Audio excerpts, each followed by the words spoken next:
ఇది ఉపన్యాసాల సందర్భం కాదు. మా దైవజ్ఞ శర్మ గారు చూస్తున్నారు ఉపన్యాసం ఇవ్వాలని. నేను కూడా ఉపన్యాసం ఇవ్వాలి, ఎందుకంటే దీని పేరే స్వరరాగ సమ్మేళనం. ఇక్కడ మీరు వచ్చింది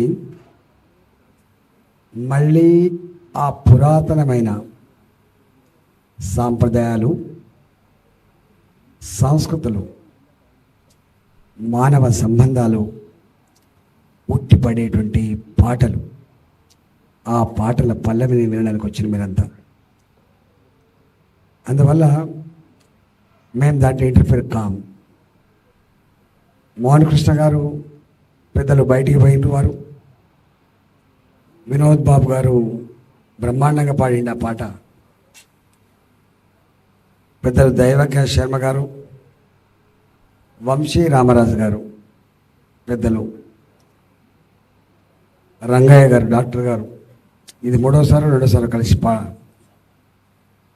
శ్రీనివాసరావు గారు, మా నాయకులు వికే మహేష్ గారు, మా గౌరవ కార్పొరేటర్ సునీత గారు, పెద్దలు మా అన్న ప్రదీప్ రావు, వేదిక మీదటువంటి పెద్దలకు, మా మహిళా తల్లులకు, మా మిత్రులందరికీ, ప్రెస్ మిత్రులకి నమస్కారం.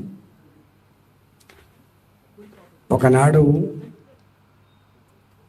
మనిషికి ఇన్ని సౌకర్యాలు లేవు, ఇంత పెద్ద బంగ్లాలు లేవు, కార్లు లేవు, రోడ్లు లేవు, విమానాలు లేకపోవచ్చు.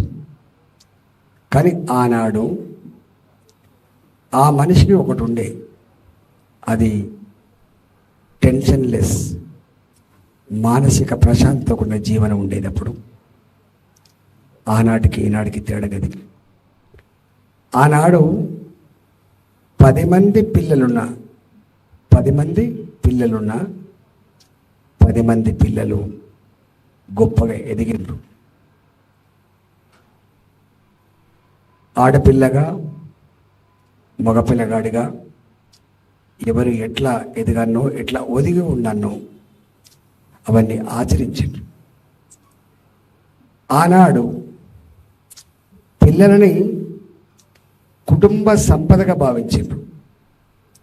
10 మంది పిల్లలుంటే నీకేందయ్యా, నీకు 10 మంది పిల్లలు, నీకేందయ్యా 60 మంది కొడుకులు అని అంటారు. అంటే ఆనాడు గింత అభివృద్ధి లేకపోయినప్పటికీ,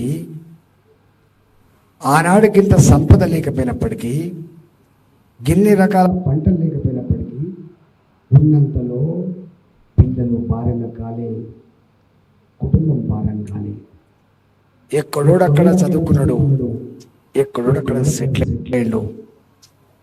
చెప్పుకోవడానికి గొప్పగా చెప్పుకునేది మా చెల్లి, మా అన్నగారు, మా తమ్ముడు అని చెప్పుకునేటువంటి సంప్రదాయం. ఇవాళ అదే మనిషి ఇద్దరే పిల్లలు. ఆ ఇద్దరి పిల్లలు కూడా అమ్మ చెప్తే వింటడో వినడో, నాన్న కంట్రోల్లో ఉండడో. ఆయన అమ్మతోటి చక్కగా మాట్లాడు, నాన్నతోటి చక్కగా మాట్లాడు. ఆయన మాట్లాడితే సెల్ ఫోన్తో మాట్లాడుకుంటాడు. ఆయన అప్పుడప్పుడు టీవీతో మాట్లాడుకుంటాను. అంతకుముందు పిల్లగాడ స్కూల్కి పోకపోతే పంతులు ఇంటికి వచ్చి తీసుకుపోతుండే. క్లాస్కు రాకపోతే, స్కూల్కి రాకపోతే పంతులు 4 అంటించి తీసుకుపోతుండే. ఆనాడు దెబ్బలు కొట్టినా తల్లి గర్వ, మంచి పని చేసామనేది తండ్రి హర్షించినోడు. కానీ వాళ్ళ ఆ అమ్మాయికో, ఆ అబ్బాయికో ఆ టీచర్ మందలిస్తే చాలు చనిపోతున్న సందర్భాన్ని చూస్తున్నాం మనం. ఇది మంచిది కాదు అని తల్లి మందలించే పరిస్థితి లేదు, తండ్రి మందలించే పరిస్థితి లేదు, టీచర్ అంతకంటే లేని పరిస్థితి వచ్చింది. అంటే ఎంత మార్పు వచ్చిందో ఒకసారి చూడండి.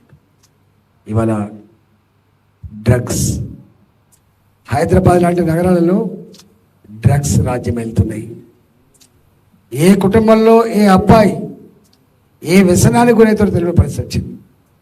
అందుకే ఆనాడు ఉండే ఆ కుటుంబ ప్రశాంతత ఇవాళ మీ కార్లు వచ్చినాయి, మీ మెడలో బంగారం ఉంది, బ్రహ్మాండమైన ఇల్లు ఉండొచ్చు, కానీ ప్రశాంతత మాత్రం లేదు మీకు. అందుకని today we are facing tension, the tension which is prevailed by the society, the tension which is not individual one. ఇవాళ మనం ఫేస్ చేస్తున్న ఆ టెన్షన్ అది కేవలం కుటుంబపరమైన టెన్షన్ కాదు, సమాజ పరంగా రుద్దపడ్డ టెన్షన్ అని చెప్పి మర్చిపోకూడదు మనం. అందుకే పాలకులంటే, మన ప్రభుత్వాలంటే మనం ఏమనుకుంటామంటే వాళ్ళు ఒక కమ్యూనిటీ అడిగితే కమ్యూనిటీ కార్డు కట్టించేవాళ్ళు, రోడ్లు వేసేవాళ్ళు, పరిపాలన కొనసాగించేవాళ్ళు కాదు. ప్రభుత్వాలకు ఒక బాధ్యత ఉంటుంది. నీ ఎన్ని చట్టాలు, నువ్వెంత పోలీసింగ్ చేసినా కొన్నింటిని దూరం చేయలేవు. కొన్నింటిని దూరం చేయగలిగే శక్తి, సత్తా అది కొన్ని మంచి పద్ధతులకు మాత్రమే ఉంటుంది, కొన్ని మంచి సాంప్రదాయాలకు మాత్రమే ఉంటుంది. ఎన్ని వేల సంవత్సరాల నాటి రామాయణ ఇతిహాసం గురించి నేను అది పక్కకు పెడితే, ఆ ఇతిహాసంలో అది మళ్ళీ చూడాలనిపిస్తుంది. తండ్రి పాటించిన పద్ధతులు, తండ్రికి కొడుకు ఇచ్చినటువంటి గౌరవం. కానీ ఇవాళ తండ్రి కొడుకు ఇద్దరు కూడా కలిసి మందు తాగుతున్న సన్నివేశం కనబడతా ఉంటాయి. అప్పుడప్పుడు తండ్రి వచ్చిండు అంటే లేచి నిలబడింది, తాత వచ్చిండంటే అందరూ మర్యాద ఇచ్చే పద్ధతి ఉండేది. అంటే తల్లి ఎట్లుండాలి, కోడలు ఎట్లుండాలి, కొడుకు ఎట్లుండాలి, బిడ్డ ఎట్లుండాలి, ఇన్ని రకాల మానవ సంబంధాల ప్రతిరూపమే రామాయణ ఇతిహాసము. అది వాళ్ళ ఇంకా ఎన్ని వేల సంవత్సరాలు అది ఉంటుంది. వీళ్ళ పరిపాలన మహాభారతంని ఎన్నెన్నిసార్లు చదివినా విన్నా అది మళ్ళీ వినాలనిపిస్తుంది, మళ్ళీ చూడాలనిపిస్తుంది.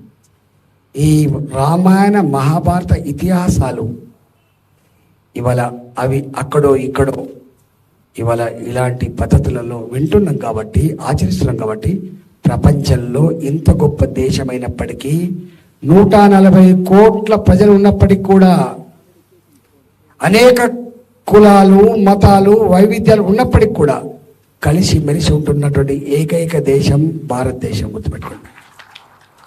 అందుకే పరాయి దేశస్తులు దండయాత్ర చేసినప్పుడు, దాడి చేసినప్పుడు మొట్టమొదటిగా చెరబట్టేది రాచరిక కుటుంబాన్ని చెరబడతారు. ఒక్కొక్కసారి రాజులు శత్రువుకు దొరకకూడదని చెప్పి సూసైడ్ చచ్చిపోతారు. శత్రువులు ఇవాళ రాజుల భార్యలు కూడా, కుటుంబ సభ్యులు కూడా మేము దొరికితే ఎట్లా ఉంటుందో తెలుసుకోవాలి చనిపోయిన సందర్భాన్ని చూస్తాం. అంటే మొట్టమొదటిగా పరాయి దేశస్తులు చెరబట్టేది రాజు కుటుంబాన్ని మాత్రమే కాదు, మహిళని స్త్రీలను చెరబడతారు. ఈ దేశాన్ని చెరబట్టిన తర్వాత వాళ్ళు మొట్టమొదటి చేసేది, రెండో పని చేసేది ఆ సంస్కృతిని, ఆ సాంప్రదాయాలని, ఆ ఆనవాళ్ళని వాటిని ధ్వంసం చేస్తారు. దాంట్లో భాగమే అయోధ్యలో రామ మందిర విధ్వంసం. ఇవాళ 500 ఏళ్ళ నాడు ఆనాడి ఆ దేశ పాలకులు మనమే దండయాత్ర చేసేది, ఆక్రమించుకుంటే దాన్ని విధ్వంసం చేస్తే 500 సంవత్సరాలుగా కొన్ని వేల మంది చనిపోయారు అయోధ్యలో. ఇక్కడ మా ఆలయం ఉండే, మా సంస్కృతి, సాంప్రదాయం, మా ఇతిహాసం, మా భారతీయ గొప్పతనం ఇక్కడ ఉండే, దాన్ని విధ్వంసం చేయబడ్డది, దాన్ని మళ్ళీ పునరుద్ధరించమని చెప్పి వేడుకున్నారు. కానీ ఎవరి వల్ల కాలే. అది మొన్న నరేంద్ర మోడీ గారు ఎస్, ప్రపంచంలోనే మాది ఒక హిందూ దేశమని, మా సంస్కృతిని, సాంప్రదాయాల్ని మా ప్రభుత్వం వచ్చిన తర్వాత కూడా కాపాడుకోవాలని చెప్పి అక్కడ అయోధ్యలో రామ మందిరాన్ని కట్టించి దేశ ప్రజానికానికి అంకితం చేసిన వ్యక్తి నరేంద్ర మోడీ గారు. ఇవాళ మన అయోధ్యలో రామ మందిరమే గొప్పతనం. ఇవాళ ప్రపంచంలో ఇవాళ టుడే ఏ గ్లోబల్ విలేజ్, ప్రపంచం ఒక గ్లోబల్ విలేజ్ అని చెప్పుకుంటాం మనం.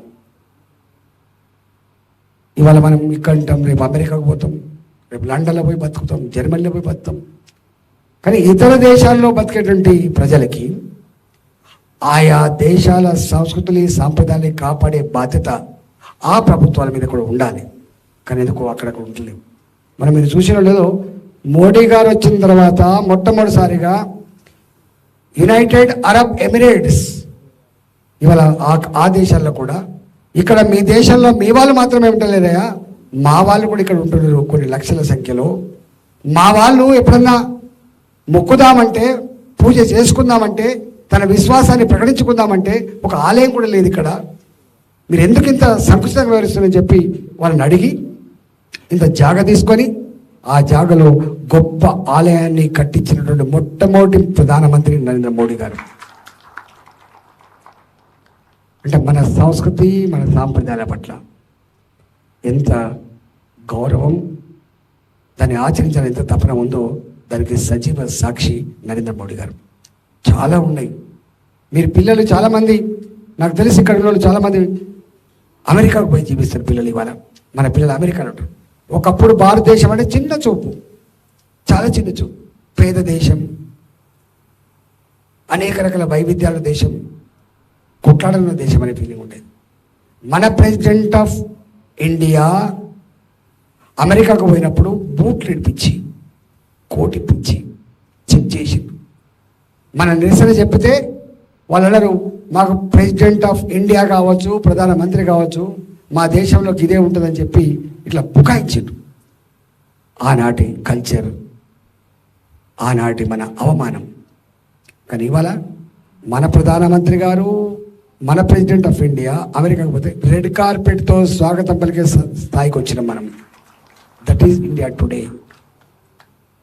ఉన్నాయా గోకుల్ చాట్ బాంబ్ బ్లాస్ట్, ఉన్నాయా దిల్షుక్ నగర్ పేలిన బాంబుల మూతలో తెగిపడ్డ అవయవాలు, సాయిబాబా గుడి దగ్గరికి పూజ చేసుకుందామని పోతే అమాయకుల ప్రజల్ని బలి తీసుకున్నటువంటి సంఘటనలు ఉన్నాయి. ఇవాళ ఏ షాపుకు పోయినా మెటల్ డిటెక్టర్లతో భయంగా పోయిన వాళ్ళు ఏమైందో అనేటువంటి భయం ఇవాళ లేదు. ఇవాళ మోడీ గారు వచ్చిన తర్వాత ఒక ప్రశాంతత వచ్చింది, ప్రపంచవ్యాప్తంగా గౌరవం పెరిగింది. అంతేకాదు ఇవాళ మన జీవన విధానంలో కూడా మార్పులు వచ్చే పరిస్థితి. అంటే పాలకులు అనే వాళ్ళు కేవలం ఇవి మాత్రమే కాదు, ప్రజల విశ్వాసాలని, ప్రజల నమ్మకాన్ని, ప్రజల ఆచారాలని కాపాడే కర్తవ్యం పాలకుల మీద ఉండాలని చెప్పి మొట్టమొదటిగా సందేశం ఇచ్చిన వ్యక్తి, ఆచరించిన వ్యక్తి నరేంద్ర మోడీ గారు. అందుకే ఆయన అంటున్నాడు, 10 ఏళ్ల పరిపాలన తర్వాత నన్ను నిండు మనసుతో ఆశ్రయించమని చెప్పి మోడీ గారు కోరుతున్నాను. దాంట్లో భాగంగానే మల్కాజిగిరి పార్లమెంట్ స్థాయిలో నన్ను పంపించు. నేను నా గురించి ఇప్పటికే చెన్నారావు గారు చెప్పిండు, నేను కొత్తవాడిని కాదు. తెలంగాణ ఉద్యమ బిడ్డగా ఈ వీధులలో అనేక ఉద్యమాలు చేసిన బిడ్డని నేను. రాష్ట్రం సాధించిన తర్వాత మొట్టమొదటి ఆర్థిక మంత్రిగా పనిచేసిన బిడ్డని నేను. వారు చెప్పినట్టుగా ప్రపంచమంతా కన్నీళ్లు పెడుతున్నప్పుడు, భయంగు పిట్లో నలిగిపోయినప్పుడు నాకు తెలిసి ఈ హైదరాబాద్ రోడ్ల మీద ఒకటే కాన్వాయ్, అది నా కాన్వాయ్ మాత్రమే ప్రయాణం చేసి తప్ప ఎవరి కాన్వాయ్ ఏంటుంది. ఈ దేశం మొత్తంలో ఒక కరోనా పేషెంట్ దగ్గరికి మొట్టమొదటిగా పోయి పలకరించి ధైర్యం చెప్పి వచ్చినటువంటి ఏకైక మంత్రి, మొట్టమొదటి మంత్రి నేనే. ఆ తదుపరి అందరూ పోయింది. అందుకని మేము కొత్త కాదు, మా ఆచరణ కొత్త కాదు, మా చరిత్ర కొత్త కాదు. కాబట్టి మమ్మల్ని కూడా నిండు మనసుతో దీవించమని, ఆశ్రయించమని చెప్పి కోరుకుంటూ, ఇవాళ మా చెన్నారావు గారు ఇవన్నీ డిస్కో తేకుల ముందు, ఇవాళ సెల్ ఫోన్లో వచ్చే అశ్లీల చిత్రాల ముందు, ఆ టీవీలో వచ్చే వాటి ముందు ఇవి ఆదరణ లేకపోవచ్చు. కానీ ఓల్డ్ ఈజ్ గోల్డ్. మళ్ళీ ఇదే మనకు దిక్కు. ఈ సంస్కృతి, ఈ సాంప్రదాయాలు, ఈ మానవ సంబంధాలు అవే శాశ్వతం తప్ప ఇవన్నీ శాశ్వతం కాదు. వాటి ఆచరిస్తున్న మా చెన్నారావు, అదే మా పెద్దలందరికీ పేరు పేరున నమస్కారం తెలుస్తూ సెలవు. భారత్ మాతాకి.